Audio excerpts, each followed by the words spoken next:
Hello, everybody. This is Dolores Cannon again with the Metaphysical Hour. I apologize for starting late. It seems like everything, electronical is acting up again. This has been one of those days, but what do you expect? Mercury is retrograde now. And when Mercury goes retrograde, they said a lot of things go wrong, and we kind of get used to it. But they were late calling, and then my guest is at a hotel, and they were trying to call there, and it was busy. So, best laid plans anyway. But I was out of town last week. I was doing my class in Atlanta. And so they were playing the shows out of the archives. But tonight I do have a live guest. And he's one of the authors that I have published. And his name is Ron Chapman. And he has written the book called Seeing True, and that's the one that my company has published. But we're going to be talking to him for the rest of the time. So I apologize for those of you that are trying to get on, and maybe you thought there wasn't any show tonight. But we're here. Hang with us anyway. Okay, Ron, are you there? I sure am, Dolores. Thank you. Okay. That's what I said. When Mercury goes retrograde, everybody has a lot of problems, if you know anything about astrology. Absolutely, and my life this week has been a confirmation of that. Yeah, because every time that happens, and we were having a lot of things this last week, and I said, Mercury must be retrograde because everything is haywire. So anyway, we can blame it on that if nothing else. Convenient. But we've had problems before with the radio station. Sometimes the telephone wires and everything, the computers get messed up, and we have all kinds of weird things happening. But anyway, we got you now, and we're going to go clear through till right before 8 o'clock. Okay. All right. Well, Ron, why don't you tell us first about your background? Because Ron is a motivational speaker, and you do talks everywhere, don't you? I do seem to get around. I have a couple of core practices. One of them is the motivational inspirational speaking, which has kind of taken me all over the place. I'm one of 59 accredited speakers worldwide with Toastmasters International, and so I get a chance to practice my trade in that regard. But I also have an organization development and personal professional development consulting practice, a company called Magnetic North LLC, and I do quite a bit of work currently with chronic disease organizations like the Centers for Disease Control, and have been doing quite a bit of one-on-one work with a lot of people the past, 15 years. And behind the background behind all that, Dolores, as you well know, is that I have a spiritual practice that I don't advertise a lot, but it is central to all that other work that I do, even if I don't talk about it.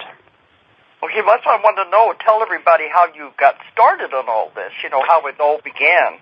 Sure. Well, that was almost 25 years ago, and I was having sort of an ordinary American life, and it fell apart on me. Everything that I thought. Ordinary, though. What's that? I said, what is ordinary? Oh, well, that sort of conventional American working a job and trying to advance a career and married and had a nice house and all those sorts of things. And in the midst of all that, it just literally fell apart. And what ended up happening out of all of that, and it was related to an alcohol problem. And what ended up happening with all that is it caused me to take a good hard look at what I thought I believed. And the result of taking a good hard look at that was that I found myself in a spiritual practice that has continued to evolve over the years through all sorts of things I could have never predicted, but I guess that's probably everybody's spiritual path story, I suppose, Dolores. And I have found, too, that sometimes if we are going the wrong way, well, we would consider that wrong, but something will happen to shake you up and turn you around. And it can be drastic. That is precisely what happened to me. The upshot of it all was that my wife of the time, now my ex-wife, left me, and I ended up having to leave the career that I was in at the time, and kind of had to start all over again which proved to be good because some of the things that I guess the foundations of that life, quite honestly, just didn't, they really weren't going to work very well, which is probably why I got the shake-up I got. Yeah, because that's what I always say. They'll hit you up the side of the head.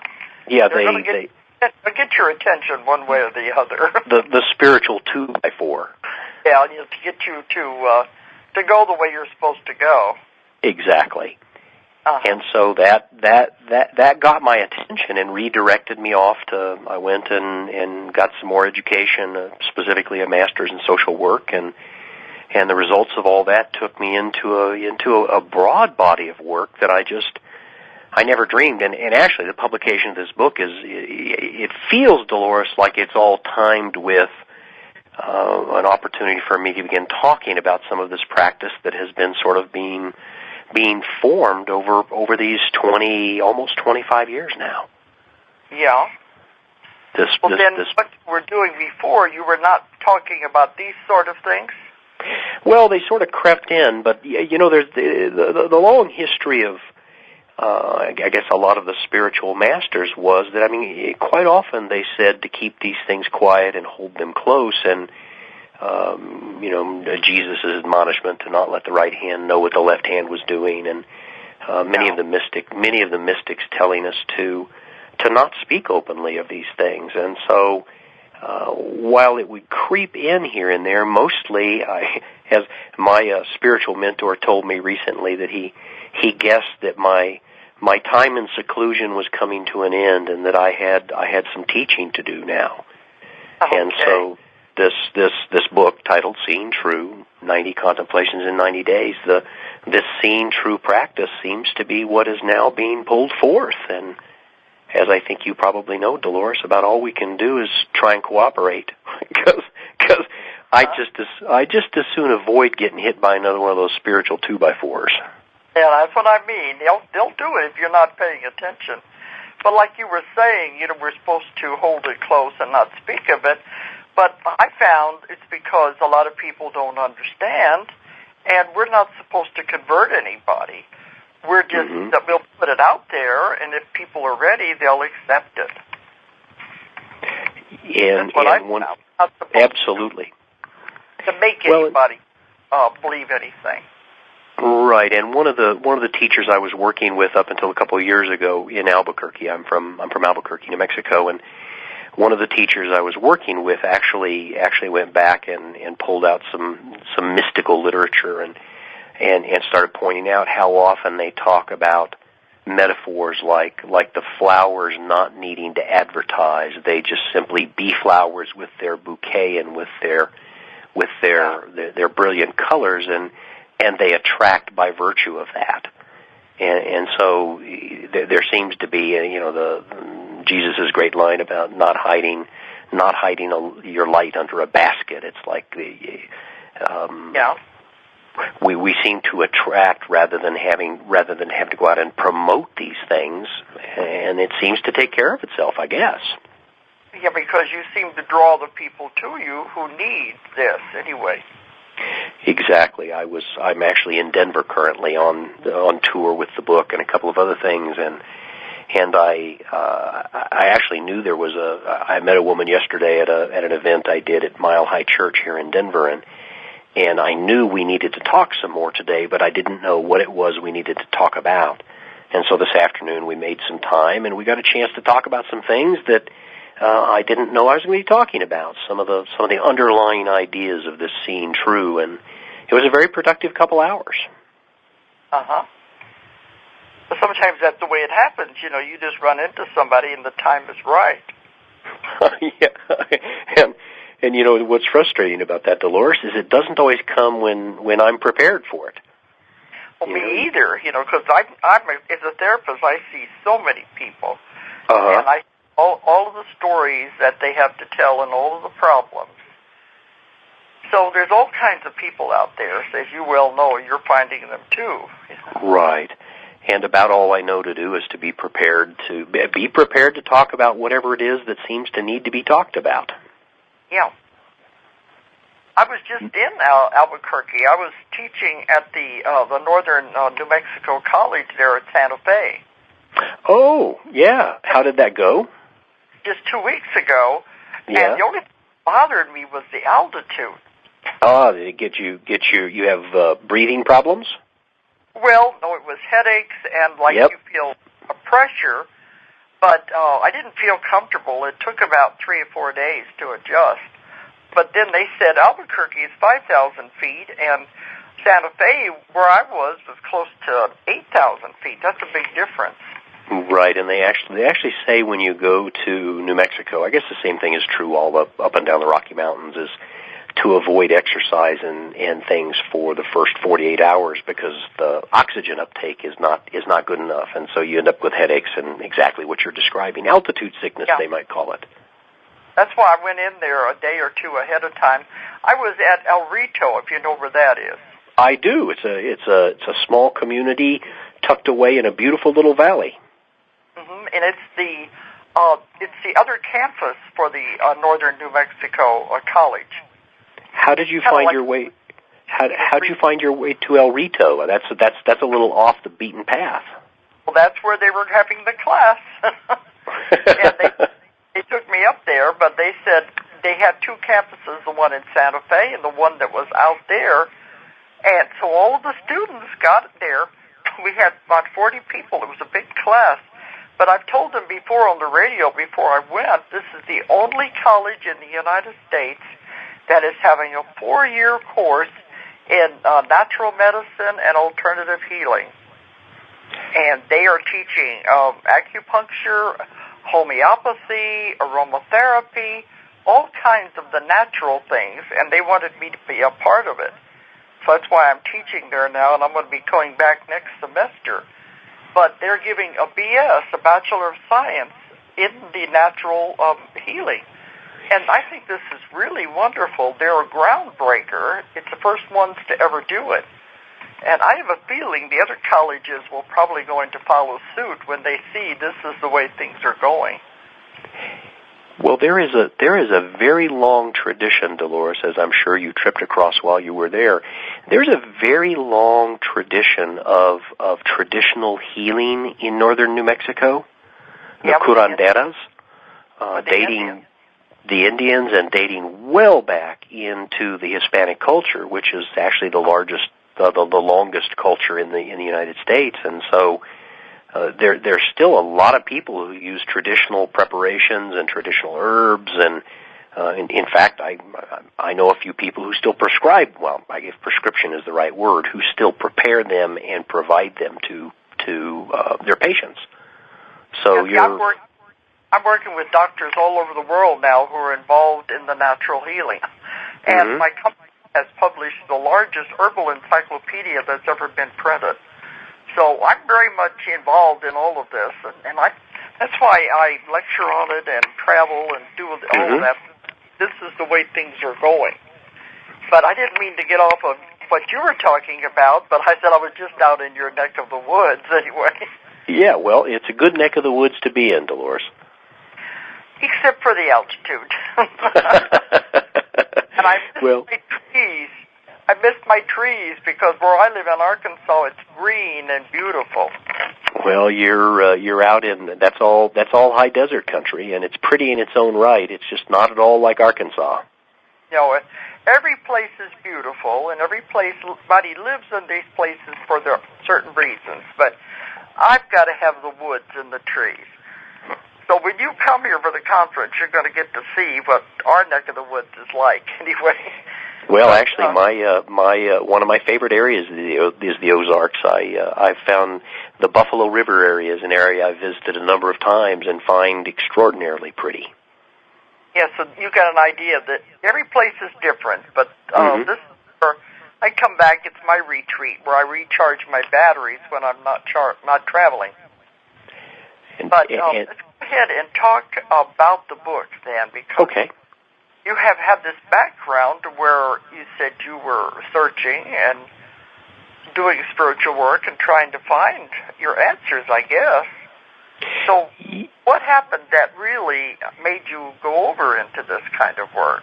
Well, the bottom line was that when my life fell apart, literally, Even on the physical level, a lot of medical problems related to that time. And when all that happened, I just couldn't keep living and doing what I was doing. And I came by a very, very good spiritual mentor. He's a fellow who lives now in Texas, down by Austin. And he began in the great tradition of spiritual tradition. He began to teach me, and we've been working together for a very long time now. And one of the things that led me into, the thing that most impressed me during that whole process, I learned a lot and I studied a lot, but the thing that impressed me more than anything else was the power of questioning, the power of inquiry. I actually had, and there's a reference in this book to a fellow by the name of Joe Bankhead, who passed away last year, but he used to travel all over the desert Southwest. And he and I were chatting one day about his wanderings and one of the, what he'd found in all that. And he talked at length about the personal relationship we all end up having with the divine. That Dolores, how I experience God, the divine, the universe, can't be the same as how you experience it. It is a unique personal relationship with the divine. And so what became of great interest to me, and what's represented in the book, is the process where we begin to find that I can't simply adopt what you believe. It won't work for me like it works for you. So I have no choice but to start asking questions for myself about how will it work for me. And so the book, and I actually wrote a book before it that was more secular, it wasn't spiritual in nature, is a workbook format, and it invites people to ask questions about how this deal works so that they can build their own understanding, to build their own spiritual capacities in areas that they may not have them in. And so it's... I'm sorry, go ahead. You said to make them think for themselves. Exactly. And so I call it non-directive learning, where what I do is I do a lot of this work with individuals and in spiritual communities, and actually even in the professional work that I do, is you give people an opportunity to see things in a certain light, and then you give them the opportunity to begin to ask questions about it. Because apparently, Dolores, the most powerful thing you and I have available to us is the ability to ask questions. Yes, and I don't want everything against churches. I figure people should believe what they believe, but the churches always say, don't ask questions, just accept what we say. And I've always asked questions. I've always wanted to know more, and they don't like that. It's funny you should say that, because when I first began my path, I ended up in a fairly conventional community church, evangelical Christian church, and I had a series of events that didn't make sense according to what I was being taught. And so I went to one of the elders, because I have an insatiable need to understand. So I went to one of the elders, and I started asking questions about this, and I got what were obviously some stock answers. And so I had to reject it all and had to go start finding my own answers. And you're right, there wasn't any tolerance for me questioning the dogma, but this idea that Joe Bankhead had shared, the fellow I mentioned just a while ago, the idea that he had shared that every single one of us must necessarily have our own separate and unique experience of God, the universe, how it works, just makes perfectly good sense to me, because everybody I've talked to over the years, Dolores, they all have a little different reality about it than I do. And so it makes perfectly good... reality. That's the thing, and we can't say one is right and one is wrong. Right, no more than we could say that. I talk a lot with your daughter Julia, and no more than it makes perfectly good sense that my relationship with you would be different from Julia's relationship with you. That it would be absolutely unique to each of us. And that doesn't mean that my relationship with you is wrong and Julia's is right. It means the nature of personal relationship is unique. And so, absolutely. And there's there's something very, very powerful in that, to understand that we get to create it and experience it in our own unique way, that we don't have to do it the way other people do it. Well, that's what I try to tell people. There's no right and there's no wrong. It's all in the way you understand it, the way your understanding is at that time. It can always change later, too. As you grow and you mature, you go off in other directions. So where you are in your stage of development, I see you where you're supposed to be. And that way you shouldn't tell someone, they're not doing it right, that you should change it, because they're where they're supposed to be at that time. Well, and don't you suppose, Dolores, that one of the great spiritual consistencies across all the religions, all the traditions, is about love. And everybody sooner or later talks about love being without condition. And that should mean that our only response to people, wherever they are and with whatever they're practicing, is we just love them. Yep, that's what I tell in my lectures and my book, that love is the answer to everything. If there was love in the world, there would be no violence, there would be no wars. It would solve everything. But it's, people just can't see it that way. But it is the answer to everything. And so we're given this great opportunity each time we encounter someone who has a different perspective, a different belief, a different experience of God. We're offered this opportunity every single time to just love them and love exactly what they believe, because that's what they believe. That's where they're at. They couldn't be doing it any other way. And we're not supposed to try to change them. That is where they're at that stage of their life. Absolutely. There's a writing in this book that talks about the nature of innocence. And part of what it says is you just have to understand that everybody's waking up this morning doing the very best they know how, and you love them anyway, because nobody is doing any different than they know or understand today. Just like you were saying, Dolores. Mm-hmm. It just couldn't be. I was in church, I used to teach Sunday school and the whole thing, and I would sit there and listen to the sermons, and I kept wanting to raise my hand and say, but maybe it means this instead. And I knew it, but I always questioned everything. And I'd go to the pastor and ask questions, and they usually say, well, it's not for us to know. Uh-huh. When you die, you'll have all the answers. There's a scoreboard up there somewhere, and you'll know die. But I said, I don't want to wait that long. I want to know now. You must have been their favorite. That's why eventually I had to leave the church, because I had too many questions that weren't being answered. It's the same thing. I completely understand, and I can only imagine that you drove them crazy with your questions. Yeah, so I eventually, they was glad to see me leave, I think, because I made them think, and they weren't comfortable with that. Sure. Sure. Well, and yet it seems like I've had a number of people suggest to me that I shouldn't think as much as I think, and that I shouldn't feel as much as I feel, and I shouldn't ask the questions I ask. And yet, my usual answer to them, Dolores, is it's like, this is the way I was made. That this is how I am. Is I got this brain that works this way, and I got these questions that come up, and I have to honor that. That's me. To honor what was created, I got to be consistent with it. And so, if that makes some other people uncomfortable, I guess that's just how it's going to have to be. Well, see, I've written 15 books now, and I have so many questions. I've got such a terrible curiosity. I want to know it all. But the people that read the book said, we want to know too, and you're finding out the answers we need.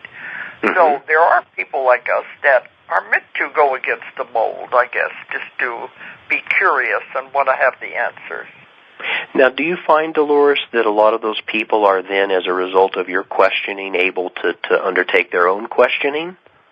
Yes, they said it makes them think. Yeah. Yeah, that's kind of my experience as well, is that when people are given permission by our behavior and by our questioning, it's like they have their own opportunity to do that for themselves. Mm-hmm. And it ends up opening doors of understanding, and goodness knows there's lots that doesn't. There's an awful lot to understand. Oh, definitely. And we're never going to know it all, but at least we can take our baby steps to try anyway. And that's why I think the whole questioning process is so greatly, and yet it's so funny, because the thing I see about the way we humans seem to operate is that we so often, Dolores, we don't want to ask the questions. Is that your experience? People want someone. So often we want someone to give us the answers rather than to go in search of for ourselves. I guess I don't know why that is, but it seems like that's the way we are. I guess, but I'm always the one asking the questions. Me I too. I want to know everything, and that's a big order to know everything. Well, we won't ever know everything anyway, but at least I've tried. It's a big goal. But, whenever we're doing the other work, you also, as a motivational speaker, what do you do in that type of work? Well, it kind of depends on my audience. And this will make perfectly good sense to you and our listeners as well, is one of the great things I came by is that as a speaker, my first obligation is to try and meet the audience's needs. Yeah. If they are there to hear about metaphysics, then I need to talk about metaphysics. If they are there to hear about, like in other cases, I do some teaching of public speaking skills. If they're there to learn public speaking skills, I need to make sure and try and provide that for them because that's what they're there for. And the interesting balancing act for me has been, because sometimes, as I'm sure you well know from your own speaking work, sometimes things come up that need to be said that you weren't planning on. Oh, yeah. And you do have to figure out how to put those in there, too, but you got to keep remembering what the audience needs. So my number one strategy is to try and give the audience what they need. My second strategy with speaking, and I talk about a number of subjects depending upon what audiences I'm talking to, my second great strategy is to be as honest as I can be, which what I've learned about that is that's such a hard thing for us to do at times, because when you have an audience, there's a tendency to feel like we can't be as honest about who we are, especially about our failings. The people look up to you when you're on a stage or when you got a microphone on or when you're dressed up. And one of the great things I've learned is I'm just going to have to keep telling the truth about myself, about what I'm thinking, even if it doesn't look good.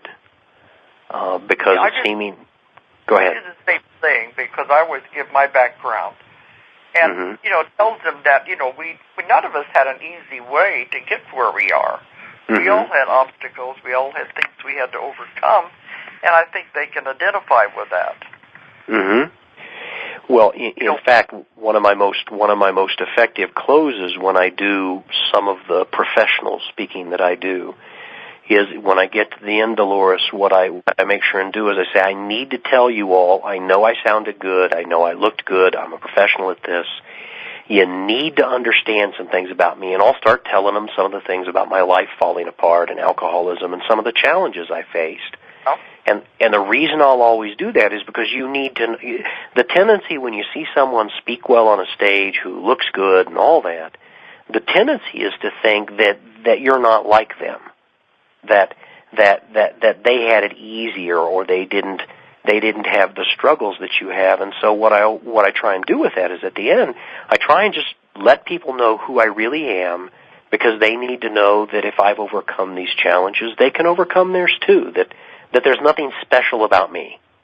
That's what I tell them. I said, if I can do what I have done, overcome what I have done, then anybody can do anything. Mm-hmm. They don't really realize what it took to get to this point. I had a woman, I think it was in Santa Fe, and maybe it was in Atlanta last week. She said, we have a tendency to see people where they are now, the height they have reached. Mm-hmm. And people think, oh, it looks easy, I can do that. But she said they don't realize all the years it took to get to that point. All the years and all the heartbreak and all the things you had to overcome.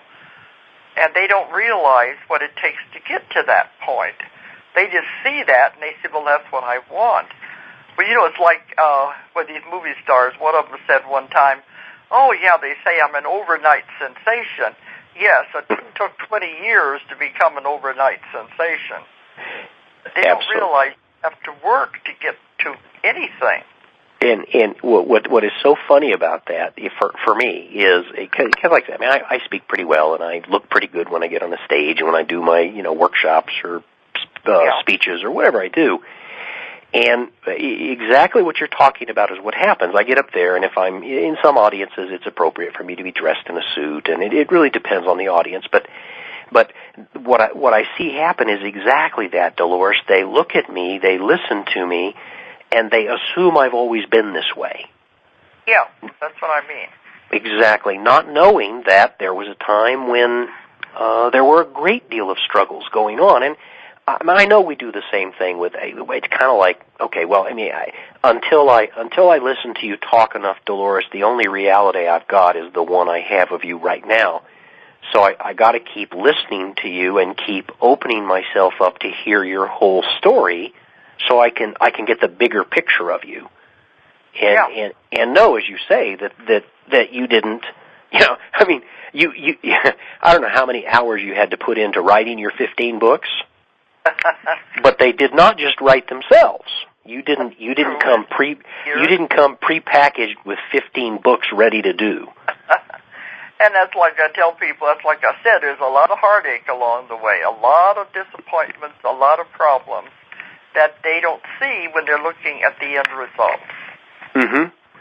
Absolutely true. And as you well know, some of our listeners, I'm sure, are authors, and many of them may not be. One of the greatest disappointments as a writer is when you write things that don't turn out well, or they get rejected, or they're not well received. You have to. It takes a lot of courage, which I guess is a recipe for life. It takes a lot of courage to keep coming back and trying again. Yeah, that's what I say. Been there, done that. Because I tell people I had absolutely everything that could happen to a writer happened to me. So I know what it's like to just keep going in spite of it. Mm-hmm. When I speak at writers' conferences, I said, if you believe in what you're doing and keep at it, eventually somebody else will believe in you too. But if you give up, you'll never know what you can attain. I remember some of the work I did involved small businesses, and the thing they used to talk about there, Dolores, was that the number one cause of failure is not continuing. Yeah. And I remember thinking, boy, that sounds far too simple, but it's so true. Is that the number one thing we can do to create success is to persist. Yes, in spite of everything, no matter what's happening. Because, like I said, there were times I wanted to throw everything against the wall and just quit because I said it hurts too much. Because it took me 9 years to find my first publisher, and I went through so much. But then I sat down and I said, okay, I can quit, but what else do I want to do? Mm-hmm. I don't want to do anything but write. So in spite of everything and all of the rejections and all of the heartache, I sat down and wrote another book. Mm-hmm. So, if you want it bad enough, you'll keep at it. And that's what I tell them. If you quit, you will never know. You think you failed, but you'll never know if you quit. And didn't that what do they want to accomplish? And didn't that failure, didn't that challenge? I mean, I can only imagine in those 9 years that in addition to learning how to persevere, I can only imagine that whole process increased your skills in, well, probably communicating. Did you have to do a bunch of rewriting of that first book? Oh, the first book, no. Okay. No, writing came easy. It was finding somebody who would publish it, because I was back before the days of the New Age stores and all of that. New Age publishers, I was doing it before there was anything out there that would buy it. That was the problem. And I had a lot of people telling me I couldn't do it, and I had no support. So there's a lot of obstacles you have to overcome, but you got to believe in yourself. Mm-hmm. That's the main thing. If you believe in yourself, somebody else will believe in you also. And one of the things I learned along the way, which is a very valuable one that I love to talk about, is how when you understand that obstacles are part of the design, that our mamas taught us this when maybe our daddies, when they said, somewhere along the way, when somebody somewhere said, nothing good ever came easy, honey. Yeah. And difficulty, obstacles, challenges are part of the design. We grow by encountering them and overcoming them. That's part of the way this universe is designed, is resistance, gravity, friction, all the things that we have to work to overcome is part of the natural design of things. Because, if something is just handed to you, you don't have to work for it. You never appreciate it. It's just like these movie stars, comes too easy, then they end up on, dope addicts, and their whole career falls apart because it was too easy. They just got it handed to them. They didn't have to work for it. I've read where some movie star would say the first car that he had to work for and save for and maybe put together meant more to him than any of the big cars he had now that he was famous. Because he had to earn it, he had to work for it. And, it was easier because, makes more sense, because if something's just handed to you without the obstacles, you're not going to appreciate it. But I can remember way back, I think it was only about the first or second grade, in school, I said something to the teacher about, this is not easy. And the teacher told me something I'll never forget. And she said, if it's easy, it's not worth doing. And I've never forgot that. Yeah, we so much of, when I look back upon what has brought me to this point, I'm 51 now, which is not that old, but there's still been a lot of adversity I've had to overcome. And I have learned a tremendous amount as a result of that. Some of the things I'm able to do today, I could never have learned how to do were it not for the difficulties encountered. Yes. It's made me. I once wrote this item where I talked about how, to really take credit for who I am is false, because who I am is not only the product of all the people who contributed to me. Everything from my parents and the genes that made me up to the teachers. The biological part, Yeah. All that stuff, and what made me also was the many, many things I have failed at. That you can't ignore those things in terms of what part they've played in making each of us who we are. Even the ones that have left some of us with bad bumps and bruises and missing fingers, and I'm not one of those, but I know a lot of people have paid some terrible physical prices for the hardships they've encountered, and yet some of the most remarkable people I've met in this journey have been people who've had terrible prices they've had to pay. Oh yeah. In fact, I was just talking with a mutual friend, Nancy Lee, who I think I've hooked you and her up so y'all can talk. And She interviewed you a number of years ago, I know, and she and I were just having this conversation yesterday about how much the challenges have made us who we are. Mm-hmm. And I completely understand that. I'm a much I'm a much more interesting and marvelous person as a result of all the nicks I've got in myself from all those misadventures. But see, you know, as a therapist, that's the first thing I do when I have a client. Mm-hmm. I want to say, tell me about yourself. Tell me about your life. Mm-hmm. Because if I don't know anything about you, I won't even know the questions to ask.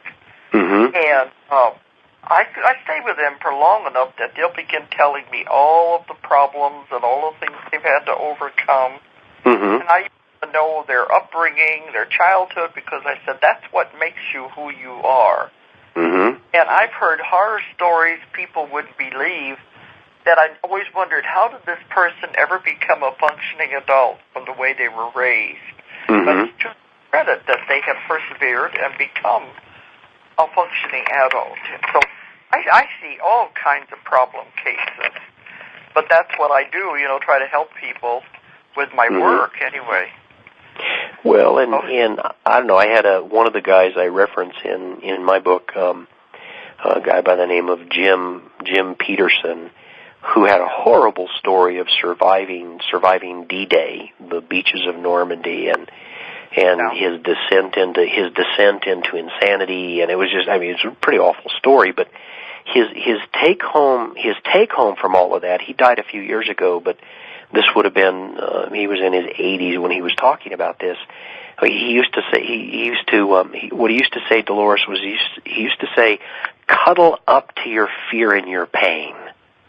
Make them your friend, because they have things to teach you. Okay. And it took him, you know, all those many years to understand that just as all the things that are wonderful are things to embrace, so too are all the things that are challenges. That they're all part of this wonderful thing called life that we get to figure out what to do with. And you don't get to accept only some of them and reject the rest. Life is offered as life, and you take it all because that's how it is. Yes, when people tell me about their problems, that's what I say. That's life. Mm-hmm. It's all part of it. It's how you overcome them and how you deal with them and handle them. Mm-hmm. How it all fits together, you know. Well, one of the any other examples that are in the book that you want to share? Well, I was actually thinking about that. There is one I love to do when I have an audience. It's a piece called Greatness, and doesn't look like we have time for me to read it, but people can. Oh, we've got a little time. I'll have you stop in 5 minutes. You want me to give it a shot then? Well, let me read Greatness, and people will get a feel for kind of how this book works. In the book, they're only 1 page long, aren't they? Right, they're 1-pagers, and then there's a page for you to journal, because journaling seems to be so important. And so this is actually a fairly short one. Okay. It's entitled Greatness. Tears creep into my eyes as I consider the tale of my greatest achievement. It came as my second wife and I worked out the terms of our divorce. Natalie and Brianne, my stepdaughters, wanted to know how my split from their mom would affect them. I told the girls, my daughters, that I had come to love them and I had made commitments to them. The fact that their mother and I were splitting would have no bearing on anything. Nothing would change. They were skeptical, but they appreciated my reassurance. What they didn't know was that I had had many discussions with trusted friends on this. I had concluded that love was a principle and demonstration was its proof. 5 years have passed at the time of this writing, and my actions have exceeded my highest expectations. As a result, I have 2 daughters who love me very much. I can describe any number of occasions where I've fallen short in so many ways in my life, but in this one place, I have risen to a level I never dreamed possible. I'm humbled by the telling of my experience of greatness. It is greatness for which Spirit's credit must be acknowledged, but it is mine to relish. And then on the second page, on the other page, I ask these simple questions for the reader. What is my moment of greatness? What or who made it possible, and how does it make me feel?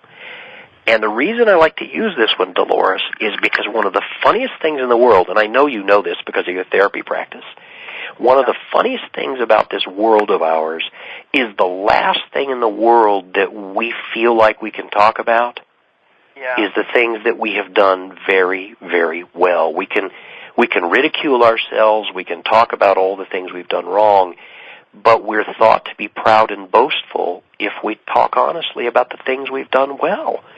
And my goodness, I mean, all of us have done some things right. But we're not encouraged to talk about those, and so with an audience, I oftentimes will use this one, and I will say, okay, so somebody stand up and tell me about your moment of greatness. And my goodness, everybody gets so shy at that moment because everybody's so embarrassed to talk about something we've done really well, which is exactly why I ask them to do that.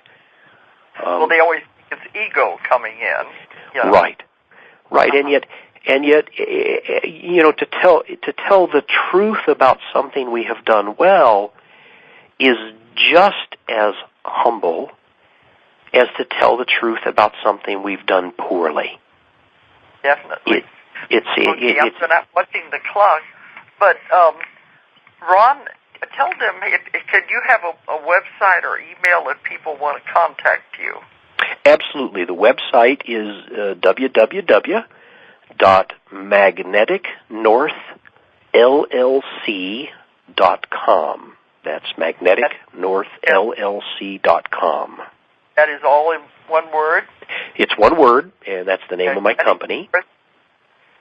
Magnetic North LLC? LLC.com. .com. It's all in one word. Yes, ma'am. Okay. And I do want to tell everybody that we are having our third transformational conference here in Fayetteville, Arkansas, and that's the weekend of June the 13th through the 15th, Friday through Sunday. And we're going to have a lot of very motivational, not motivational, but there are a lot of very good speakers.